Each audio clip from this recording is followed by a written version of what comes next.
بسم اللہ الرحمن الرحیم۔ السلام علیکم ناظرین، آج اس ویڈیو میں ہم آپ کو ایک ایسا وظیفہ بتائیں گے جس کی برکت سے آپ کا رشتہ اسی جگہ پر پکا ہوگا جہاں آپ کی چاہت ہے۔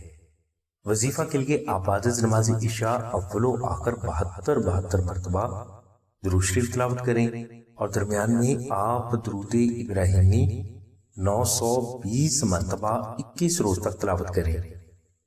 انشاءاللہ درود ابراہیمی کی اس وظیفہ کی برکت سے اللہ تبارک و تعالیٰ کی ذات آپ کو بے حد اچھا رشتہ حضور نبی کریم صلی اللہ علیہ وسلم کے صدقے میں جلد عطا فرمائیں گے۔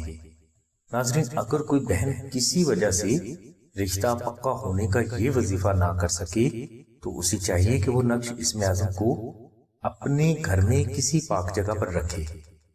انشاءاللہ اللہ تبارک و تعالیٰ کی ذات نقش اسم اعظم کی برکات سے آپ کا رشتہ آپ کی سوچ سے بھی بڑھ کر اچھی جگہ پر جلد پکا فرما دیں گے۔ نقش اسم اعظم کی مکمل تفصیل کے لیے لنک ہم نے ڈسکرپشن میں دے دیا ہے۔ ہماری دعا ہے کہ اللہ تبارک و تعالیٰ کی ذات حضور نبی کریم صلی اللہ علیہ وسلم کے صدقے میں آپ کی سبھی نیک دعاؤں کو قبول فرمائے۔ آمین ثم آمین یا رب العالمین۔ الحمدللہ رب العالمین۔